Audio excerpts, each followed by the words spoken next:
Hello বন্ধুরা, আজ আমি তোমাদেরকে এই চুড়িটা বানানো দেখাবো। তো চলো শুরু করা যাক। তো প্রথমে আমি সব কিছু নিয়ে নিয়েছি যা যা আমার লাগবে। তো এখন ওই কাপড়ের টুকরাটা থেকে একটা টুকরা কেটে নিয়ে তারপরে সেটা ভালোভাবে চুড়িতে পেঁচিয়ে নিচ্ছি। একটু টাইট করে পেঁচাবেন যাতে এটা শক্তপোক্ত হয়।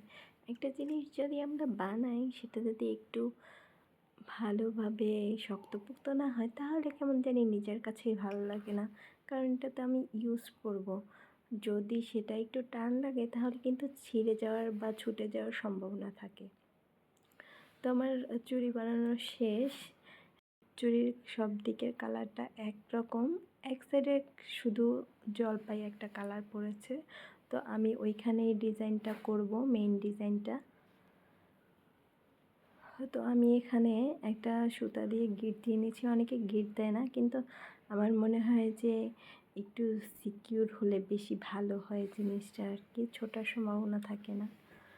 তো এভাবে আমি সুইটাকে তুলে নিয়ে তারপরে জায়গা মতো নিয়ে আসব। এরপরে হচ্ছে আমি কাজগুলো করব, নয়তো যেহেতু আমি করে দিব তো এটা একটু ভারী থাকে, ছুটে যাওয়ার সম্ভাবনা থাকে আর কি। এই জন্য আমি কেক দিয়ে সুন্দরভাবে করে নিলাম। তো এখন এখানে আমি প্রথম কড়িটা বসাবো 3টা পুঁতি দিয়ে, তারপরের কড়িটায় আমি দিব 4টা পুঁতি। তাহলে একটু আপস অ্যান্ড ডাউন হলে সেটা দেখতে ভালো লাগে আর কি।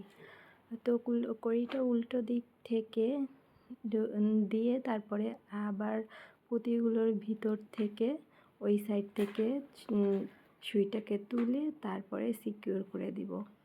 তাহলে কিন্তু আর ছুটে যাওয়ার সম্ভাবনা থাকে না।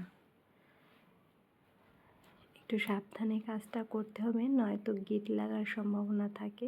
তা আমারটাও গিট লেগে গিয়েছিল, এই যে এখন ঠিক হয়েছে। আমি আবার এইখান থেকেই একটু সুইটা গেঁথে আর একটু সাইডে নিয়ে তারপরে আবার 4টা পুঁতি দেব আর একটা কড়ি দিয়ে আর একটা এভাবে ঝুল বানিয়ে নেব।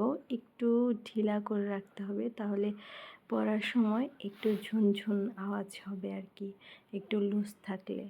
এই যা চুড়ি করা শেষ। আমি চেন 4 দিয়ে এখানে চুমকিটা লাগিয়ে ডিজাইন করে নিয়েছি মাঝ থেকে আর সাইড থেকে। এই যে দেখেন কি সুন্দর লাগছে।